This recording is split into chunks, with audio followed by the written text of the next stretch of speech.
What is the maximum number of coplanar atoms in the propadiene. तो propadiene में कुल कितने प्लेनर एटम्स हैं ये निकालना है, कितने एटम्स सेम प्लेन में है वो हमको काउंट करना है। तो C3H4 is also known as allenes. C3H4 is also known as allenes और इनका स्ट्रक्चर कुछ यूं बनेगा, C double bond C, C double bond C। यहां पे देखिए, ये देखिए, दिस इज एलीन। हम जानते हैं कि जो हाइब्रिडेशन होता है वो नंबर ऑफ सिग्मा बॉन्ड और लोन पेयर के ऊपर डिपेंड करता है, लेकिन यहाँ पे लोन पेयर नहीं है तो सिर्फ सिग्मा बॉन्ड पे डिपेंड करेगा। तो 1 सिग्मा, 2 सिग्मा, 3 सिग्मा, तो ये हो जाएगा sp2 हाइब्रिडाइज्ड और ये हो जाएगा sp हाइब्रिडाइज्ड और ये हो जाएगा आपका sp2 हाइब्रिडाइज्ड। बाकी इसमें कोप्लेनर एटम देखना होगा तो हम जानते हैं कि पाई बॉन्ड जो है कैसे फॉर्म होता है। पाई बॉन्ड जो है अनहाइब्रिडाइज्ड p ऑर्बिटल की ओवरलैपिंग से फॉर्म होता है, अनहाइब्रिडाइज्ड p ऑर्बिटल की ओवरलैपिंग से फॉर्म होता है। तो देखते हैं कि किस तरीके से पाई बॉन्ड का फॉर्मेशन होता है। देखिए, ये वाला जो कार्बन है ये टोटल कितने पाई बॉन्ड से जुड़ा है, 1 पाई बॉन्ड से। तो हम जो है इसको ऐसे बना देते हैं, कुछ इस तरीके से बना देते हैं। देखिए, इस प्लेन के परपेंडिकुलर है ये हम इसको मान लेते हैं, इस वाले H को मान लेते हैं कि ये x एक्सिस में है और ये जो है आपका y एक्सिस पे है। तो ये x एक्सिस पे और ये y एक्सिस पे, तो ये जो बनेगा आपका, ये जो होगा आपका, ये pz होगा। तो अगर ये pz होगा तो ये भी क्या हो जाएगा, ये भी pz हो जाएगा। उसके बाद देखिए, ये जो मिडल वाला कार्बन है, ये वाला जो कार्बन है ये 2 पाई बॉन्ड से जुड़ा है। तो 1 पाई बॉन्ड तो हमने बना दिया, इधर वाला पाई बॉन्ड बना दिया, अब इधर वाला पाई बॉन्ड बनाना है। तो जाहिर सी बात है कि अब जो P होगा वो दूसरे प्लेन में जाएगा, तो कुछ हम उसको यूं बना लेते हैं, देखिए ऐसे। तो चूंकि पाई बॉन्ड के फॉर्मेशन में जो एक्सिस होता है वो पैरेलल होता है, तो इसको पैरेलल करने के लिए हम ये वाला, इस वाले कार्बन का ऑर्बिटल भी कुछ ऐसे ही बनाएंगे, इस तरीके से। तो इसको आप चाहे px मान लीजिए या py मान लीजिए। तो चलिए px मान लेते हैं। तो px माने इसको, तो इसको भी क्या मानना पड़ेगा, px मानना पड़ेगा। तो फिर ये देखिए क्या बना, ये और ये अगर इसको px मान लिए हैं, यानी इस हाइड्रोजन के जस्ट पास वाले को px मान लिए हैं, तो फिर ये क्या बन जाएगा, ये बन जाएगा आपका y बन जाएगा और ये क्या बन जाएगा, z बन जाएगा। क्योंकि x तो हम मान ही चुके हैं यहाँ पे जब x मान चुके हैं तो ये क्या बनेगा, y और z। तो हम देख पा रहे हैं कि ये जो एक्स वाई है, ये जो दोनों हाइड्रोजन है ये एक्स वाई प्लेन में है और ये दोनों हाइड्रोजन जो है ये वाई जेड प्लेन में है। कहने का मतलब ये है कि ये डिफरेंट प्लेन में है दोनों। आप इसको ऐसे भी समझ सकते हैं, देखें एक्सिस बना लेते हैं, ये x हो गया, ये y हो गया, ये z हो गया। तो यहाँ पे देखिए एक्स जेड प्लेन, यहाँ पे देखिए अगर मैं कुछ ऐसा बनाता हूँ एक्स वाई प्लेन, देखिए अगर मैं कुछ ऐसा बनाता हूँ तो ये जो प्लेन होगा ये क्या होगा, एक्स वाई प्लेन होगा। क्योंकि x और y के बीच में है तो इसलिए कैसा प्लेन होगा, एक्स वाई। उसके बाद वाई जेड प्लेन कौन होगा, y और z कुछ ऐसा होगा। ये देखिए ये जो प्लेन होगा ये वाई जेड प्लेन होगा, लेकिन ये और ये दोनों एक दूसरे के क्या है, परपेंडिकुलर हैं। तो कहने का मतलब ये है कि ये जो दोनों हाइड्रोजन है, ये और ये जो दोनों हाइड्रोजन है, ये दोनों जो है एक दूसरे के परपेंडिकुलर प्लेन में प्रेजेंट है। इसको कुछ ऐसे भी समझा जा सकता है। आप यहां देखें, इसको मान लेते हैं, देखिए यहाँ जो हाइड्रोजन है और यहाँ जो हाइड्रोजन है, इसको मान लेते हैं x एक्सिस और इसको मान लेते हैं y एक्सिस, ठीक है। और यहाँ जो पाई बॉन्ड बनेगा उसको हम कुछ ऐसे बना लेते हैं, देखिए इस तरीके से।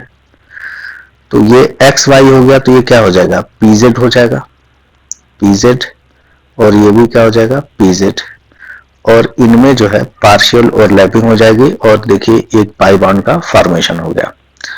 अब ये वाला जो कार्बन है मिडल वाला, ये दो पाई बॉन्ड से जुड़ा हुआ है, इधर से भी है और इधर से भी है।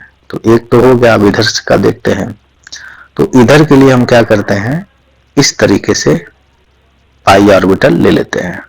तो यहां भी फिर ऐसे ही लेना पड़ेगा इस तरीके से, तो इसमें ओवरलैपिंग हमारी हो गई। तो फिर चूंकि ये इस तरीके से है, स्लैंट है, 90 डिग्री पे है, तो इससे जो रिपल्सन क्रिएट हो रहा है उसको मिनिमाइज करने के लिए ये जो दोनों हाइड्रोजन है, ये और ये अपना प्लेन क्या करेंगे, चेंज कर देंगे, है ना। तो इस तरीके से आप देख पा रहे हैं कि ये जो दोनों हाइड्रोजन है और ये जो दोनों हाइड्रोजन है ये डिफरेंट प्लेन में है।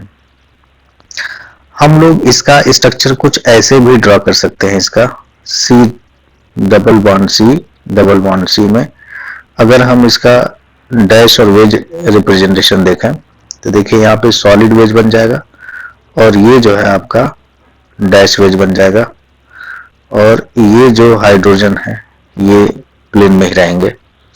तो पूछता है कि टोटल कितने प्लेनर एटम है, तो एटम कितने हो गए, प्लेनर एक हो गया, दो हो गया, ये हमारा 3, 4 और 5 देख सकते हैं आप भी। अगर हम इसको एक्स वाई प्लेन में ले लेते हैं, देखिए अगर इसको एक्स वाई प्लेन में ले लेते हैं, वैसे हमने इसको लिया है लेकिन आप यहीं से ले लेंगे, है ना, तो भी चलेगा। ये एक्स और वाई प्लेन में हो गया, तो ये और ये एक प्लेन में लाई करेंगे, है ना। तो टोटल कितने एटम हो गए, 5 एटम हो गए जो कि सेम प्लेन में है। अब सवाल ये उठता है कि क्या एलिन्स में अगर 4 डबल बॉन्ड हो जाए या 5 डबल बॉन्ड हो जाए तो किस तरीके से फिर इसको हम लोग देख पाएंगे। जैसे कि यहाँ पे देख रहे हैं एलिन में जो डबल बॉन्ड है, टोटल कितने डबल बॉन्ड है, 2 डबल बॉन्ड हमने लिए हैं। तो even number of double bond जब होते हैं, even number of double bond जब होते हैं एलिन के अंदर, तो जो हमें स्ट्रक्चर मिलता है वो मिलता है नॉन प्लेनर मिलता है। अब आइए odd number of double bond लेते हैं एलिन्स के अंदर और थोड़ा उससे बड़ा एलिन बनाते हैं, जैसे ये है आपका, ये है आपका, देखिए अगर मुझे यहां पे ये चेक करना हो कि जो टर्मिनल हाइड्रोजन है वो सेम प्लेन में है कि नहीं, तो उसको इसी प्रकार से हम लोग ड्रॉ कर लेंगे। H इसको मान लिया जाए x और इसको मान लिया जाए y, तो ये जो बीच का प्लेन होगा क्या होगा, एक्स वाई प्लेन हो जाएगा। ये देखिए z के लिए हमने इस तरीके से कर दिया, देखिए ये कौन सा हो जाएगा, अगर हमने इसको x और y ले लिया है तो ये क्या होगा, pz ही होगा, क्योंकि x और y तो ऑलरेडी लिया जा चुका है। तो ये हो गया आपका pz। उसके बाद जो है जो अगला बनेगा, चूंकि pz और px या py परपेंडिकुलर होंगे इसलिए इस प्लेन में नहीं रहेंगे, ऐसे हमने इसको लिख लिया। तो अगर हम चाहे तो इसको px मान सकते हैं या py मान सकते हैं, तो चलिए इस बार py मान लेते हैं, तो ये भी क्या हो जाएगा फिर py, ये और ये क्या हो गए, ओवरलैप कर गए। तो जब इसके पास वाले में py है तो ये क्या हो जाएगा, px हो जाएगा और pz हो जाएगा, यानी p नहीं बनेगा तो x और z हो जाएगा आपका, यानी x और z हो जाएगा, यानी ये हाइड्रोजन x एक्सिस पे हो जाएगा और ये हाइड्रोजन जो है y एक्सिस पे हो जाएगा। लेकिन अभी खेल खत्म नहीं हुआ है, यहाँ पर भी डबल बॉन्ड एक है, ये कार्बन भी डबल बॉन्ड से जुड़ा हुआ है, तो फिर इस पर भी हमको इस तरीके से ड्रॉ करना पड़ेगा और इनके बीच में ओवरलैपिंग करानी पड़ेगी। तो ये जो है आपका क्या हो गया, pz हो गया, है ना, pz होगा क्योंकि pz हम ऑलरेडी जो है बिल्कुल परपेंडिकुलर में हमने pz लिया है, तो वैसे ही है, तो इसको भी क्या लेंगे pz। तो फिर ये क्या हो जाएगा, ये x हो जाएगा और ये क्या हो जाएगा, y।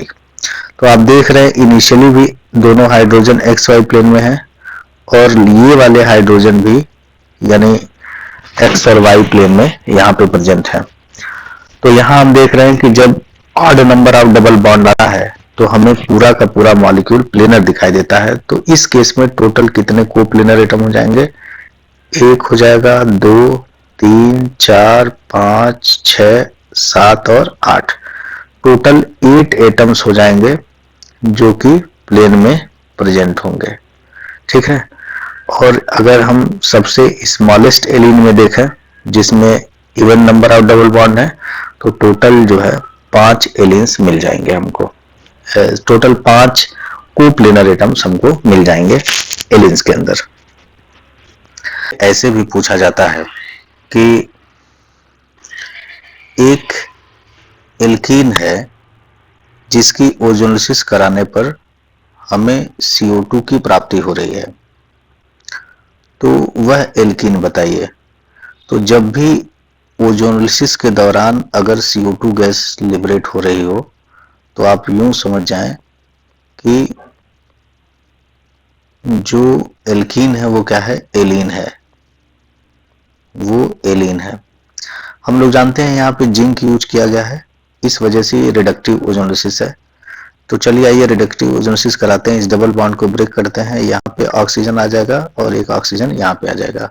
फिर इस डबल बॉन्ड को ब्रेक करते हैं तो एक ऑक्सीजन यहाँ आ जाएगा और एक ऑक्सीजन यहाँ आ जाएगा। तो आप देख रहे हैं कि यहाँ पे कार्बन और 2 ऑक्सीजन आ गया तो CO2 हो जाएगा और HC डबल बॉन्ड OH ये हो जाएगा फॉर्मल्डिहाइड और इधर से भी हो जाएगा फॉर्मल्डिहाइड। तो हमें मिल गया 2 mole formaldehyde, 2 mole formaldehyde and 1 mole CO2 हमें मिल गया। देखिए, तो जब भी CO2 लिबरेट हो किसी एल्कीन की ओजोनोलिसिस के दौरान तो आप यूं समझ जाएं कि ये जो है वह डाइंस है ना, क्यूमुलेटेड डाइंस है यानी एलीन है वो। अब एक तरीके का क्वेश्चन और आता है इस पे कि अगर even number of double bond है, जैसे कि जो सबसे स्मॉलेस्ट एलीन है उसकी बात कर रहे हैं, अगर ये है इस तरीके से तो ये पूछता है कि क्या ये ज्योमेट्रिकल आइसोमेरिज्म शो करेगा।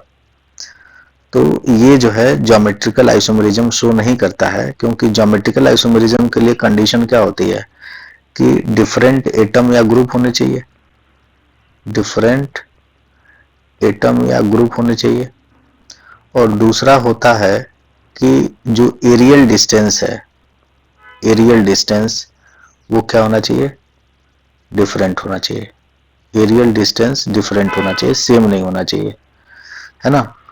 तो यहाँ पर अगर हम ऐसा ले लेते हैं, देखिए C double bond C double bond C, इसको ले लेते हैं X, ये Y, ये X और ये Y, तो भी जो है जो एरियल डिस्टेंस होता है यानी इसकी डिस्टेंस यहाँ से यहाँ तक, और फिर इसको स्विच करके अगर हम ऐसा बना देते हैं इस तरीके से C double bond C double bond C, यहाँ पे कर देते हैं Y, यहाँ पे कर देते हैं X और इसको एज इट इज रहने देते हैं।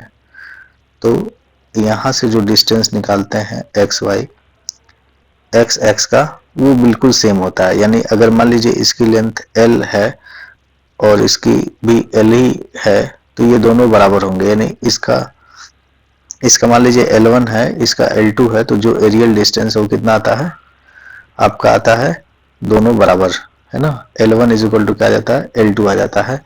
इसीलिए जिसमें even number of double bond होंगे वो एलीन कभी भी ज्योमेट्रिकल शो नहीं करते, ये बल्कि ऑप्टिकल शो करते हुए दिखते हैं। ये ऑप्टिकल आइसोमेरिज्म शो कर लेंगे लेकिन ज्योमेट्रिकल आइसोमेरिज्म शो नहीं करेंगे ये। वहीं पे अगर हम इसकी बात करें, जैसे odd number of double bond हो जाए, odd number of double bond हो जाए, जैसे ये X ये Y, ये X ये Y, यहाँ देखिए एक डबल बॉन्ड, 2 3 3 डबल बॉन्ड है। तो हम लोगों ने देखा अभी कुछ पिछले लेक्चर में कि ये और ये दोनों सेम प्लेन में है और उसी प्लेन में ये भी जो है लगे रहते हैं। तो फिर ये हो गया आपका, ये जो है क्या शो करेंगे, ज्योमेट्रिकल शो करेंगे लेकिन ऑप्टिकल शो नहीं करेंगे, ऑप्टिकल नहीं शो करेंगे। और इसमें क्या होता है, इवन नंबर में ये ज्योमेट्रिकल शो नहीं करेंगे बल्कि क्या शो करेंगे, ऑप्टिकल शो करते हैं ये। तो ये एक काफी इंपॉर्टेंट इंफॉर्मेशन थी, उम्मीद करता हूँ समझ में आया होगा। मिलते हैं इसी तरीके के